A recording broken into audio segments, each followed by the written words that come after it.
Hello, everybody, and welcome to today's After Church Tea Time on our sermon around how to break free from judgment, which was presented to us by Alexandra and Laurencio. This is a panel of unionists in the Church of Union that are sharing their thoughts and insights and their takeaways from today's sermon. And we would like you to please also feel free to share your comments, insights, takeaways, and any other learnings that you might have uncovered on your Ascension journey and your Twin Flame journey. And please feel free to just enjoy with us, and we look forward to your engagement. So I'd like the team to please introduce themselves, and then we will carry on. Hi, everybody. My name is Monika, and I'm from Poland. I am a unionist for like a good 1 year now, more or less. I mean, like fully aware of that. And I'm like pleased to be here, and I'm enjoying sharing myself now and without the judgment. So I have many things, I guess I have many things to speak about that because I'm going through like similar healing. Maybe I was not aware of that clearly. So the sermon helped me to see clearer what I'm going through also right now. Hello, everyone. I am Renato. I am Portuguese and Brazilian. I live in the UK. I have been in the community, for like a year. It's always good to be here with you and sharing. This summer was very powerful. Yeah, so very happy. Hi everyone, I'm Charlie and I am from Brazil. I've been here since the end of 2017, but I know this work following Jeff and Shaleia on YouTube channel since like 2015, 16. So yeah, like Monica, for me, I was healing at that law judgment. And it was really important for me to hear the sermon. It's just like go deeper into peace, ground more into peace. Awesome. Thank you, everybody, for joining me today. I'm Granville Campbell. I have been part of the Twin Flames Universe community for about 3 years now. And it's been quite an interesting, not just Ascension journey, but also Twin Flame journey. And like everybody here, I feel like there's been a lot of places where I've had to release self-judgment. And in some instances, I didn't even kind of realize that in those places, there was self-judgment in the first place, because, the lessons you grow up with are that you need to be a certain way or do a certain thing or achieve certain milestones at a certain point in your life. And so you kind of almost, like for me, it was like a little bit of stuck energy because I wasn't living up to something. And I can't even be certain what that something was sometimes, but it was there. And it's kind of that nasty voice that Alexandra was talking about, the stinky voice that says the nasty things, and you're kind of not even sure where the stinky voice comes from, but it's your companion, right? And so in doing the mirror exercise, you start to feel like you can let go of these companions that you never actually asked to join you on your journey in the first place. So that was one of the things that kind of just stood out for me in terms of the sermon, is just where was I not still accepting myself? And where were the places where, through the mirror exercise and through being part of this divine community, I was able to start letting go of that judgment and kind of come home to myself. Because I like the quote that Alexandra shared around, judgment is the weapon that I use against myself to keep the miracle away from myself. And I was like, that is quite profound, because actually we don't realize how much we keep the miracle away from ourselves. So that was, it was a good affirmation of kind of be clear, observe, don't get kind of caught up in the upset, and don't be upset with yourself for being upset, right? All those things that kind of form the basis of judgments that we don't actually realize that we're doing. And it does keep us stuck in cycles of punishment, which is not, it's not what we're called to do. It's kind of the opposite of what we're called to do. So how do you guys feel about kind of just that cycle of punishment that we apply through self-judgment? Yeah, well, what first came up to me in these terms is I remembered from my work actually as a psychotherapist and as a psychologist for like good some time. And when I work with patients, and of course we don't talk about God, and of course we don't talk about alignment, we don't talk about ascension.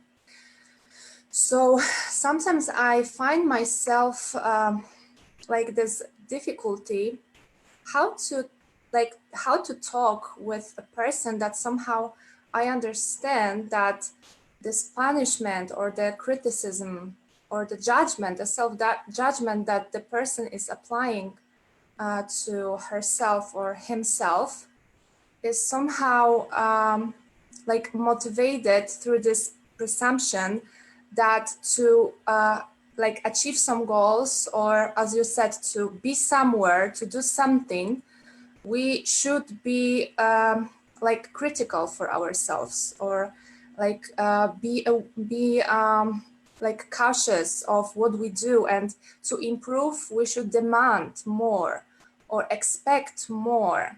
And many times I saw that these expectations or demanding actually go through the self-judgment, criticism more often than self-love.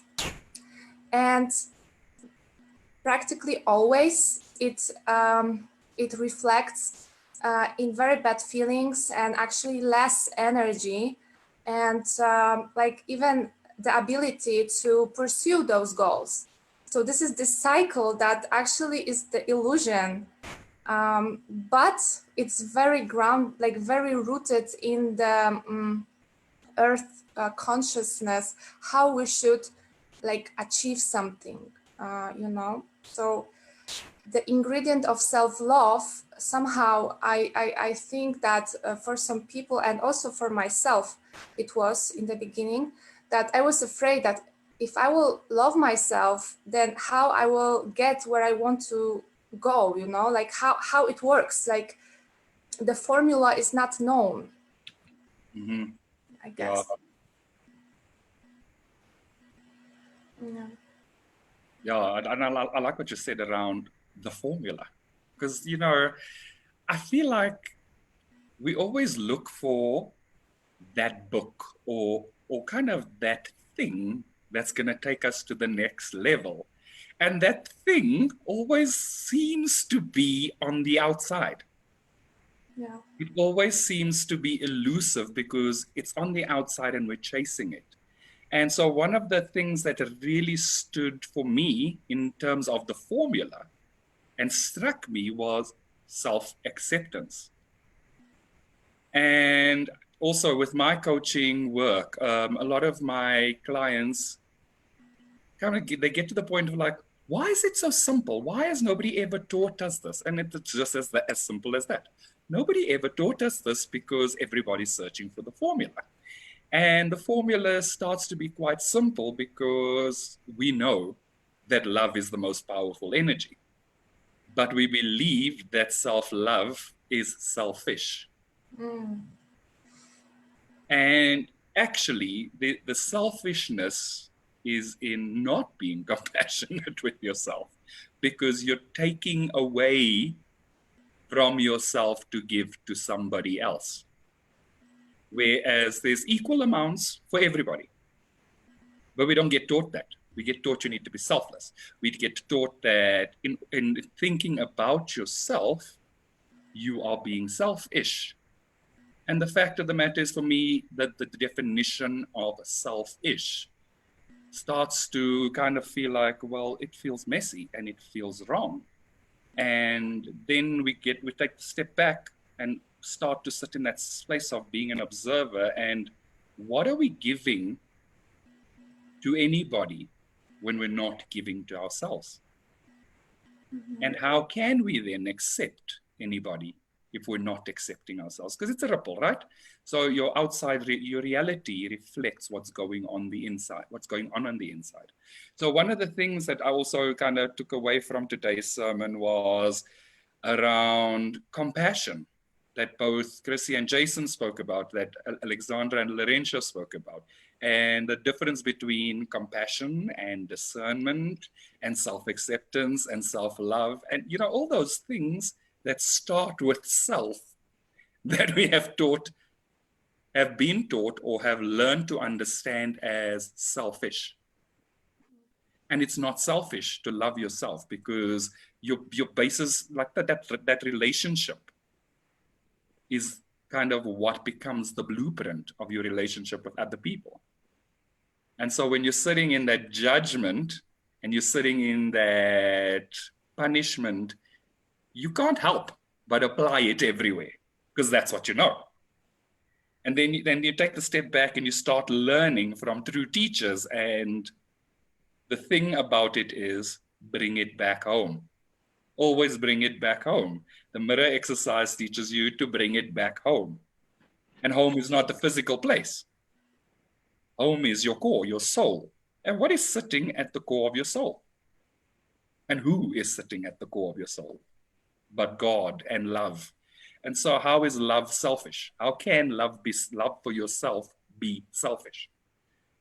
So, I like to ask people questions like that, because it's not about changing their belief.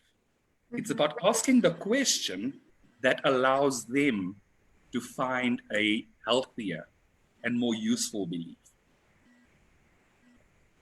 Yeah, many people, they think that if you love yourself, you are not in loving other people. It's like you create a wall, separation between you and other people. Like, okay, I love myself, so that means I cannot love other people. It triggers other people to believe that actually, if you love yourself first, unconditionally, loving God first and yourself, you amplify love within yourself, like it's inside out, because you don't feel like obligation to love other people.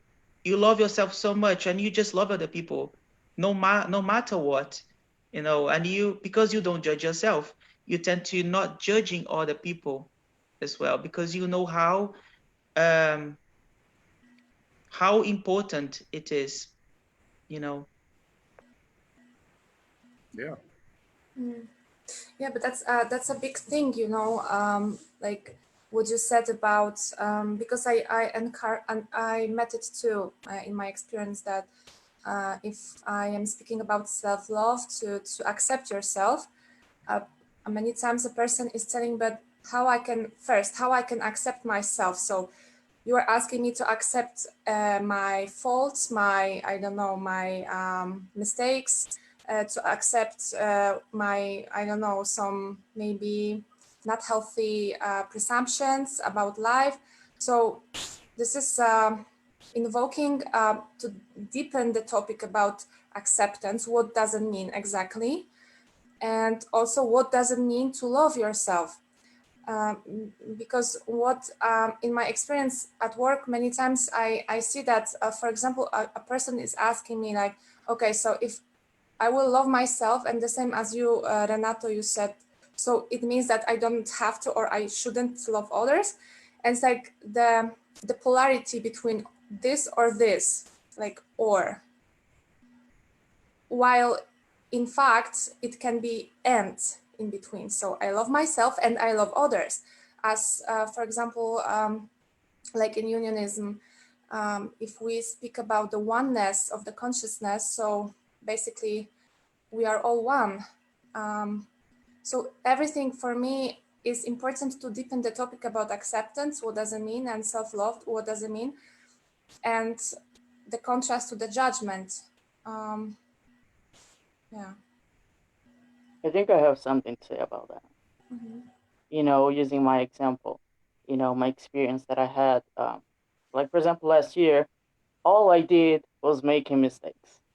All I did was make mistakes. Like, the year got really good in the beginning, and there was like I started to do mistakes after mistakes, and I couldn't understand what was happening. So even my Twin Flame got banned from Twin Flames universe. And so it's just like, wow, this is a big shit. What is happening? And so I had to hit that place of self acceptance, of like forgive myself and be compassionate with myself and with my twin flame. Because it's kind of the same thing with Lauren too. Was talking in the end of the sermon, like his experience, like using judgment to fix something. Like something is not good, it needs to be fixed. So it was like judging himself to make something to improve. And this is what my twin flame was mirroring to me, like this constant judging that something is wrong, something's not good. And we're all, like, I guess my big upset about this was like, you know, judging myself for desiring to love God. Like, it's wrong for me to love God, it's wrong for me to love others. And, it was wrong for me to love myself either. So for me, what happened on the past year was like I allow it to people to to invade my personal space because I thought that was my responsibility to love them. And so I was forgetting myself instead of you know focus myself. I give to myself first so I can be able to give to others, because I thought it was wrong to love myself because I wasn't loved in my childhood. That was not the experience that I had. So for me, I needed to learn to I need to I still learning that, to master the boundaries, to where something feels good and when something doesn't feel good, and honor that. Even if sometimes I make a mistakes, okay, I did a mistake here, but I forgive myself, I love myself, and I claim myself as an innocent. This is what it means to self-accept yourself. You are innocent. You don't know everything. That's why this teaching is so important, because uh, this teaching is to show you what you need to master. Where you need to learn something. It's giving to you the learning, the lesson. You just surrender and keep going. Like, no matter what you do, you are always innocent. You are always accepted. God does not see sin. You know, and everything, every experience is just a deep lesson for you. No matter what happens, you are always pure. You're always innocent, and you can always use these lessons to master and to grow even more stronger than before.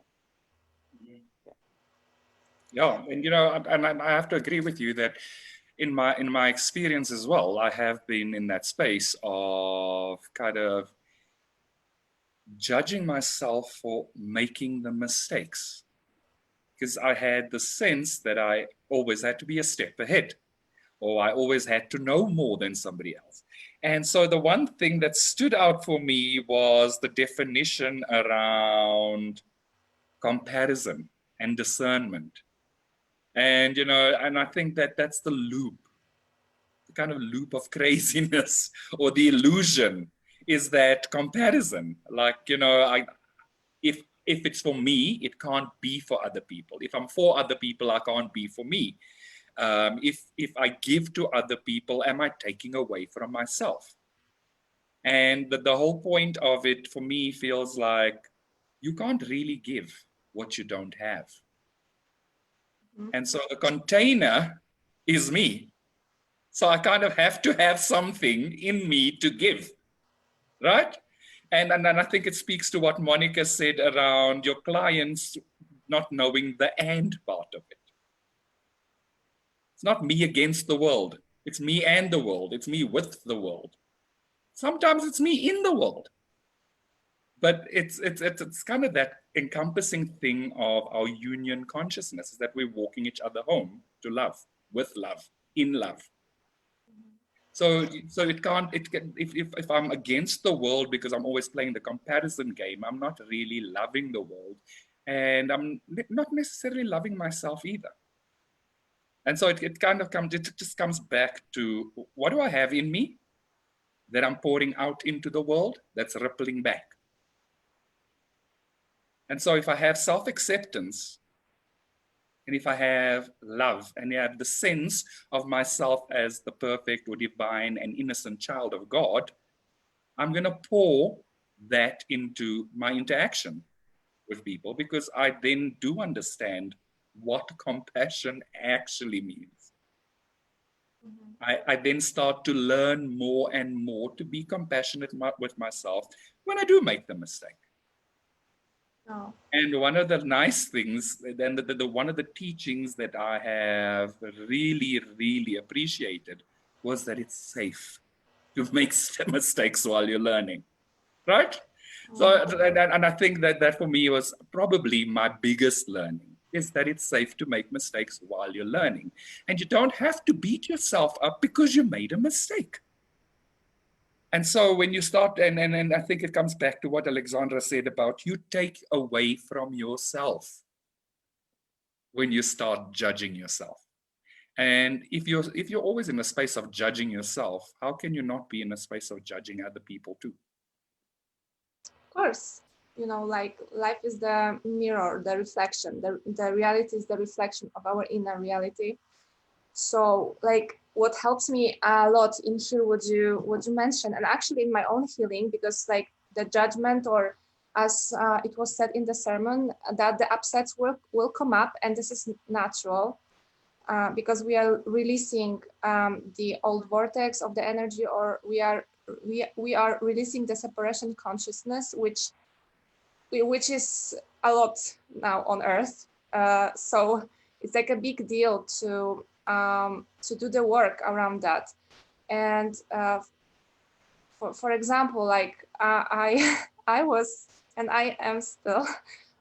But I know for myself that I was very, very judgmental about myself, very much. And still, this is like a big healing part for me in general, because I'm coming from the family where I was, and everybody are judging themselves. So it's like what I want to say here, and to say, like, to refer to what you said, Granville. Like, for example, the unionism in general, for me, how it helps me and is helping me to heal is that if I compare, I only compare to what, for example, would God do, or what Christ, in my case, Christ would say.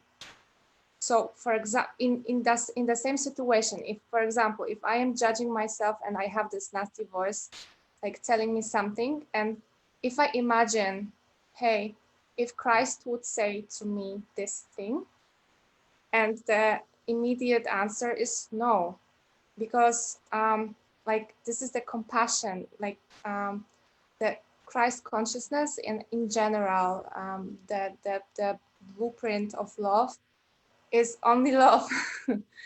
So what was said in the sermon, that this is always ego what is telling those nasty things. And for me, it was a big breakthrough in my healing when I realized that the relation to God is so important, to like understand the truth of that relation, because especially if we are going through some downs, or like we have a lot of upsets, it's very easy to dwell into that and stay there alone. So the memory that in fact I am not alone, God is always with me, and God is loving me. And if I compare this word I'm telling to myself, like the ego is telling me, to what would God tell me, or you know what I mean. So it is like opening up the doors to the compassion and like this energy that exists. I'm not sure if I said more or less, if it was understood what I wanted to say. Yes, about and compassion. you can let go of that judgment. You can let go of judging yourself there and believe that the message that you've just given is received in love, right? And that was your intention. Yes. Which, you know, it's perfect, because what it does for us is that it brings us back. It always brings us back. You are sharing from the place of love. And so it needs to be received from the place of love. And that's all that matters. I love myself here. Yeah. Awesome. Awesome. And you know and I like what you said, because it ties in very closely and very nicely with what Alexandra said as part of the sermon, was just like, this is not how God would treat me. And this is not how God would speak to me. And God wouldn't want me to feel this way. And so it comes back nicely to the relationship with God that you perfectly spoke about. I accept. That is beautiful. I receive. Awesome. So we've got quite a few comments today that were people just sharing. And one of the things that Pooja also just spoke about was around the comparison pattern as well, and always feeling that I'm not doing good enough as compared to others. And so again, yeah, you know, it's compassionate to let go of the judgment. It's compassionate to accept yourself. And I think it comes back to almost that thing about the formula that we were talking about, the self-acceptance. And I think part of it was just forgiveness. We get stuck in the loop of not actually being able to forgive ourselves.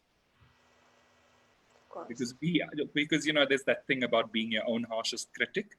So I think it's just, you know, it's just kind of coming back to the formula of forgiveness and self-acceptance and unconditional love and unconditional compassion for yourself and others. And then it's also about actually allowing that peace to expand once you actually have it, which I love, because, you know, sometimes the upheaval feels like the peace is leaving, but it's actually not the peace leaving, it's the upheaval leaving and the crap leaving. And it's so much fun when the crap does leave, right? Yeah, I have been feeling that. Today I had a coaching class with Jeff and upheaving a lot. And it feels peaceful because, you know, the old stuff that, you know, they are just leaving. And yeah, this sermon was so powerful. So what a day. And something that came up for me, you know, when it comes to judgment, I noticed that for all my life, I was dealing with judgment. When I was younger, it was all about my sexuality, you know, what people would tell about me, you know, my family, my friends. And I was always like judging myself really hard, always scared about people judging me. So this journey helps me a lot. I mean, this community helps me a lot, you know, with the mirror exercise. But I still had some things to work on, you know, when it comes to judgment. I totally let go what other people think about me, you know, totally like with this work. But then something I was judging myself is even still until last month, so recent, was about my own journey. Like when you look at the outside and you judge yourself for how things look like on the outside, it's like when you let the outside define you, like I am not doing enough because this is happening on the outside. Those people, they are showing me that, they are reflecting back to me this and that. So, and sometimes we judge things that are not even real. It's okay to make mistakes, you know, we are all learning on this journey. It's 100% safe, that's okay. But sometimes we are not even making mistakes, but we believe we are doing mistakes. You know? Absolutely. Yes. Yeah, when I had my my session with Jeff, the private session with Jeff, he asked me this question: what if you have been doing right all along? And I was like, it was so mind blowing. Like, yeah, like it's okay to make mistakes, but I was feeling really like a bad person. I was feeling like totally opposite of divine. But actually, it's safe to let go of the external, because I have been learning this, still learning, but it's more like feeling your feelings. That's why Jeff and Shaleia, they say all the time, feel your feelings, because the truth is there. And yeah, and as you cultivate love and self-acceptance within yourself, the outside will reflect back to you. But what I have been learning is not looking out the outside, because Granville, that sermon that you gave about power. Yeah. Yeah, that power is peace. Yeah, it's exactly what it is. Yeah, I So have something. Oh, yeah, go ahead. no, I feel complete. Yeah. Oh, okay. Yeah, no, it's just like this remind me something that I watched yesterday, like an episode of a show of architecture. I kind of like this stuff. So, this couple, they wanted to build their dream house in a place where their neighborhood, they didn't want it. They were really resistant because they are like, um, they only like they kind of don't accept something different. They are like used to it with the traditional or types of architecture of houses there. So the couple decided to build a house anyway. And there was like some comments from neighborhoods like on the show saying like, this is an ugly house, this is ugly, this looks like a shoe. And you can see how much they resistance they judging, their this couple. They wanted to do something different. It might look that they are totally wrong about what they are doing it because everyone is against them, around them. But, when the house was complete, they were just like, you look like this house is beautiful, you know, and it totally calls attention. It's totally their style. And the woman was like saying, if they, I guess the guy was saying, if they expect from approval to others to do what they want to do, they probably wouldn't be able to do that, because it was their dream home. And, this is a thing you cannot, uh, you must follow your dreams because, no matter what is happening on the outside, there's still some neighborhoods they are still like pretending that they don't like how the house is ugly, but the garden looks nice, so Yes. they're a little bit like, kind of resistant to accept that the house looks gorgeous, and it's still nothing could prevent us to do that. They just did, no matter what people thought about them. I love what you're saying, because one of the things that I've, like in my studies as well, has been the analogy of the house. The house is you. Yes, The house exactly. is you. The house is that the foundation is you.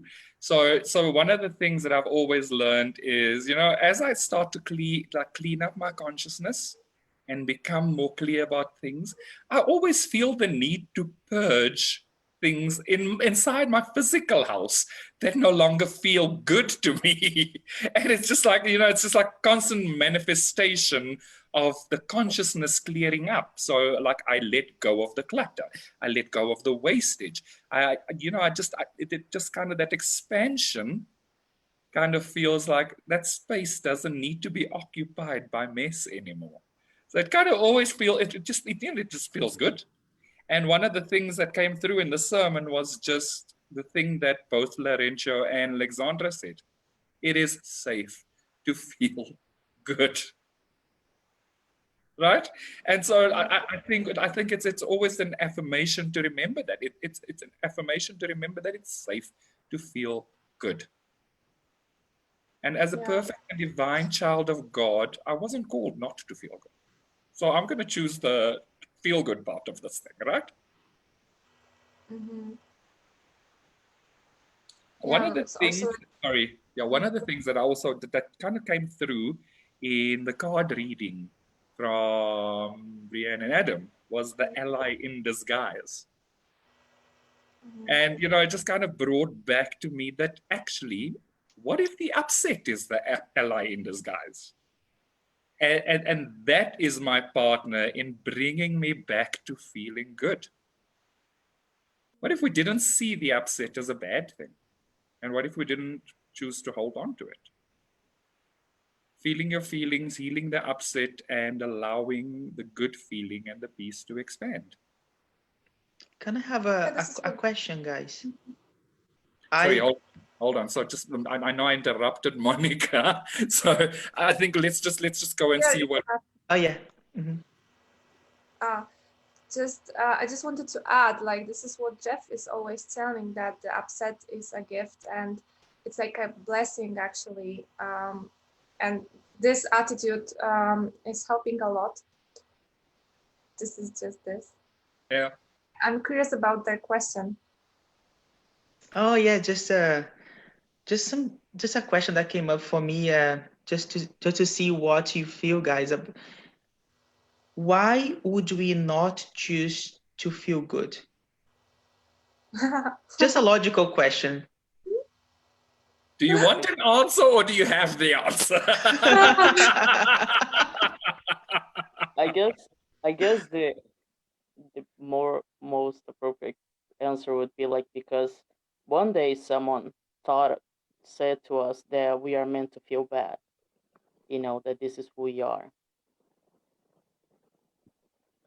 Yeah, or that it's okay to feel bad, that, life is about ups and downs, and when you feel down, it's like, okay. I mean, of course, it is a lesson, but it is a lesson to grow, not to stay there and go deeper there. In my case, yeah, like it was lack of the knowledge that it's okay to feel good. Yes. I love what you said, Monica. It's like the bad is normal. We see this type of thing, in Hollywood, the movies, the telenovelas, the drama is normal. You cannot live without drama. Oh yeah, like, oh my God, this is like a big thing for me, the drama. I must admit that many times before, like, I didn't see that, but drama for me, somehow it's like kind of a manipulation. So somebody will make you feel good, like you make a drama so you have the attention, and then the person is like thinking that somebody will be there or make you feel good, instead of the knowledge that we are actually responsible for the choices that we do. Yeah, I think it almost comes back to that weird narrative that we hear sometimes in our life. No pain, no gain. Yeah, you have to suffer to achieve something. Yeah. Like for the longest time in my life, I looked at this kind of phrase and I was like, what are you actually trying to say here? Like, why would I choose pain? Why would I not choose the good feeling? Like, why do I have to feel bad in order to feel good? And so one of the things that I learned very early was the feeling is pointing to something, but the outcome doesn't need to involve the pain. It doesn't need to be a stepping stone. So yes, we feel the feeling, we heal the feeling, or we heal the attachment to the upset, which is also something that Chrissy mentioned quite in the intro, is the radical non-attachment. And it kind of just, all of it comes back to that kind of thing of don't be attached to the upset, but find the opportunity to heal, which I love upsets for that reason, because they're an opportunity. And the reason why I love upsets is because It is what I have learned from my spiritual teachers. It's an opportunity to heal. And if I can have an opportunity to heal, I'm going to take it, right? You can just count me in. So yeah, you know, it's just all of those things kind of, they just knit together so well. And they just create that new blueprint of actually relating to ourselves, which is one of the things that I think is an outcome of breaking free from self-judgment. If we relate to ourselves in a healthy way, we can relate to other people in a healthy way.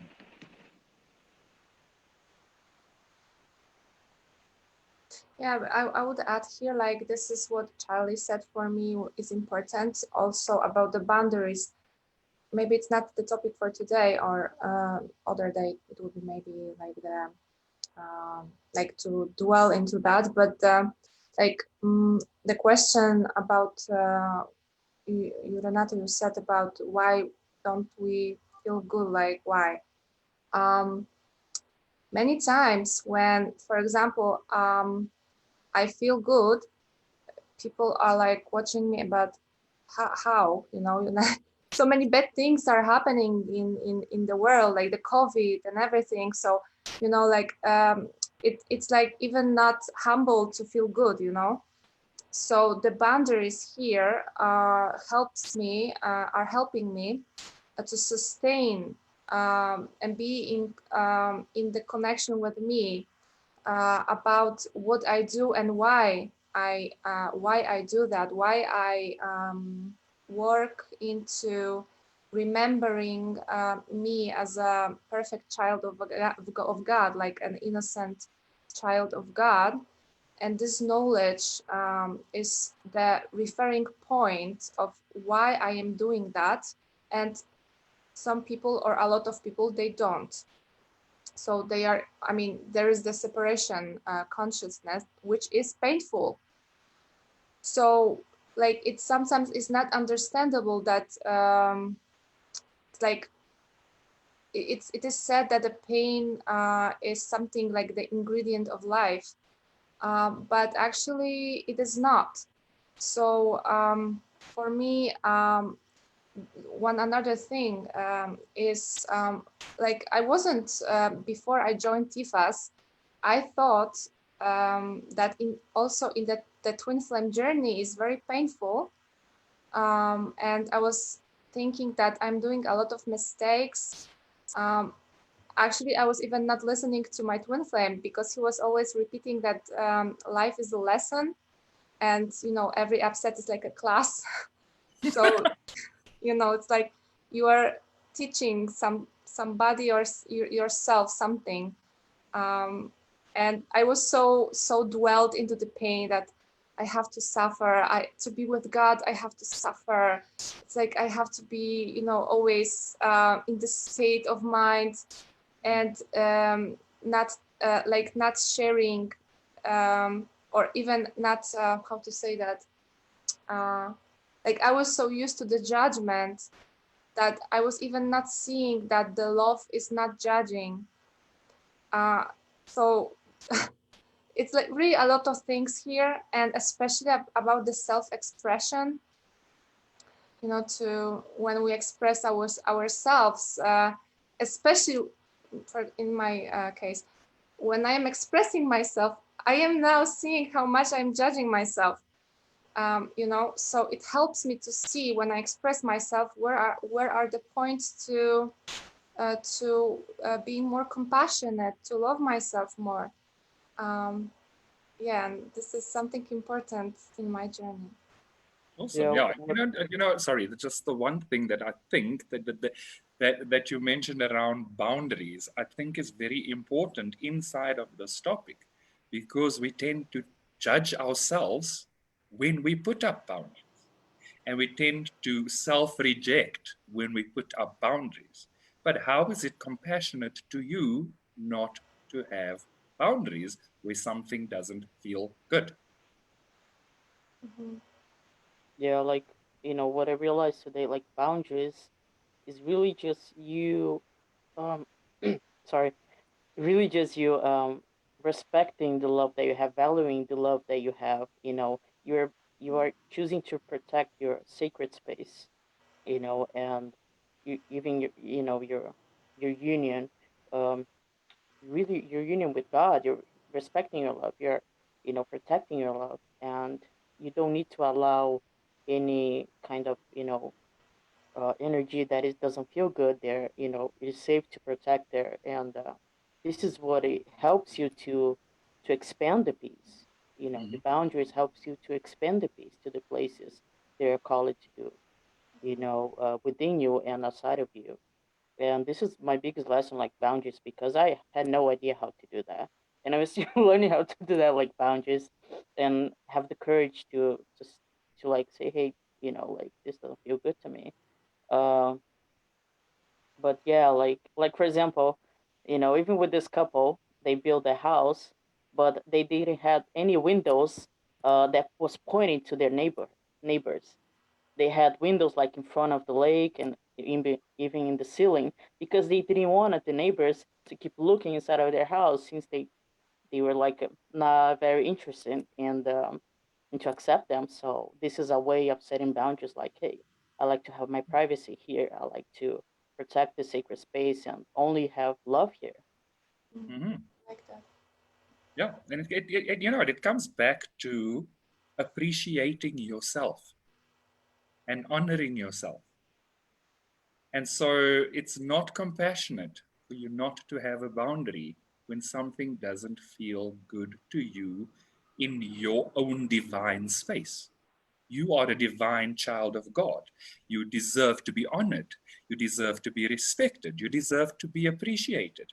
And so if you have to set a boundary to ensure that that is not being encroached on, I believe that it's very important then to honor the boundary and honor the choice to feel good and peaceful even in that space. Yeah, I mean, what helps here is if I the choice of respect myself and value myself um, comes from valuing and respecting God. So that memory that within me there is the divine part, and my blueprint, and my soul comes from God's love, is something that like this memory is, it's like a milestone to embrace the necessity to respect and to have the boundaries with other energies. Um, yeah, and it's the expression of self-love, like what was said in the cards reading about, in general, sharing and expressing our divinity. Mm-hmm. It's something that, oh, and the thing that every each of us is unique expression of God. And in this uniqueness, there's no a place for judgment or for comparison, because if how I should compare, why should I compare to somebody? Like, there's no logic. If it is obvious that every each of us is different and has other unique gift, so there's no meaning, there's no sense in comparison, and to judge myself comparing myself to others, for example. And I think this is helping me a lot in expressing myself and sharing my gift, because I had those doubtful thoughts about, like, there are so many people who are, I don't know, doing this, like even maybe, let's say, writing a book. This was my dream, to write a book, and I let myself to forget about that dream, because I remember I was thinking, where's the sense to write a book if there's so many books about, I don't know, about spirituality, let's say. And then when I do that, when I let myself judge it, the dream or the desire, it can like vanish.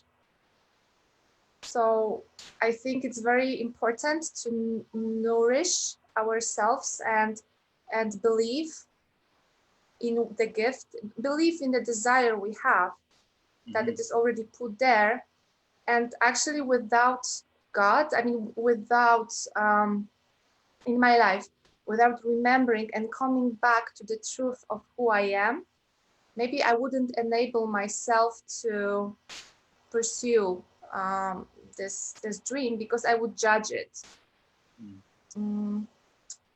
So like for me, actually, in my scenario of life and from the place where I come from, it was, yeah, I wouldn't be even in Twin Flames universe if I wouldn't just follow without comparing myself to others. Like nobody around me was here, like in my neighborhood or anywhere, like in my life, even having the word twin flame in the mouth. Never, ever. Like if I wouldn't just follow the guidance here, even I thought it's crazy, I wouldn't be there. And I would be still suffering in enormous pain. That when I was speaking about that with friends or with somebody, they were like telling me normal stuff, like forget about him, like stop thinking about him, you know, move on. And I go, okay, I want to move on, but I can't, you know, what I can do. And just the like following that and stop comparing myself and stop judging myself also was the gate actually to come back to the state of remembering that for example, I am like actually the like, you know, like I am a child of God. Absolutely. And you know, one of the things that I want to share in the comments from Chrissy is you are only responsible for your feelings and not the feelings of others. God desires all to be happy and abundant. And I think it speaks to something that you were saying around the judgment of the feeling in relation to other people and that kind of thing. And you know, the thing that kind of feels very powerful for me and has been a saving grace is to let go of the judgment, because you know, as I come to realize more and more of who I am, it's allowed me to feel very peacefully into the fact that I'm actually a divine feminine. And it doesn't matter what it looks like on the outside. And it doesn't matter what anybody says about it on the outside. It's got nothing to do with them. It's my relationship with God and with myself. Beautiful. I resonate with that. I am the divine feminine and I don't care. Oh, I care. I care a lot. Yeah, I care about myself. I care about what God thinks about me. And I care about what God wants of me and what God has given me. And the gift that God has given me to share with everybody that, you know, that Monica perfectly spoke about. And so, yes, it's, you know, like if I were to think about what other people would think about me talking about unionism and spiritualism and twin flames and all that, I would be stuck in a loop of self-judgment, because people, unless they choose love in this place, they're going to probably not choose to understand it.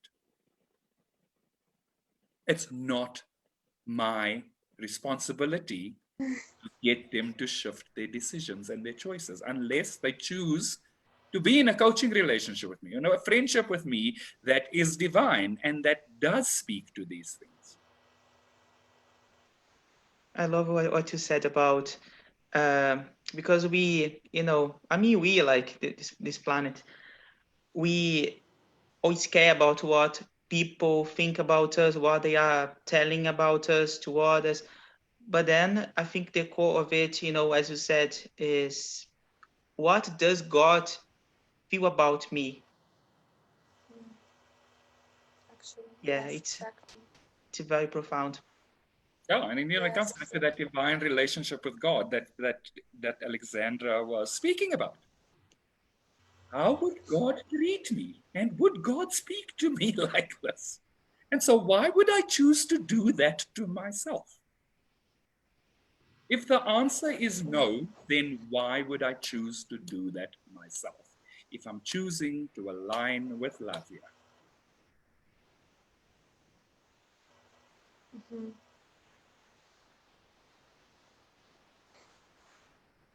Awesome. How are you guys feeling? I think we're almost at our hour too. It has been such a juicy conversation. Yeah, yeah. Yeah, but actually, like, I feel like kind of complete when you said about God, you know, because what I wanted only to add, or what appeared in my consciousness, was to say something similar what you said, that in fact God wants twin flames to reunite and be in harmonious union, because this is like a natural state of being. So the judgment here is like, there's no place for judgment. It's just what God wants. Um, um, Awesome. Amen. I agree Yeah, with you. just want to complete a part. God does not even see separation between twin flames or anyone else. He only sees perfection. That's why he doesn't judge, because he doesn't have that. He didn't create that. Amen. no. Yeah, and I think it comes back perfectly to kind of how Alexandra mentioned the comment around the final judgment, and the comment from that, like the quote from A Course in Miracles, is that the final judgment on the world contains no condemnation because it sees the world as without sin and totally forgiven. And so, if God can forgive all of us, who the hell are we not to forgive ourselves? Mhm. Right? Yes. So, yeah, it's just been a really awesome discussion, just kind of sharing from the place of not judging what's coming out of my mouth. It's just what I feel like sharing, which is really awesome too.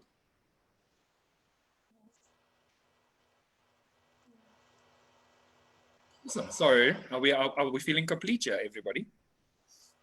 Yeah, I feel complete, peaceful. That was a very juicy discussion, sermon, coaching class. What a day. Yeah. Yeah.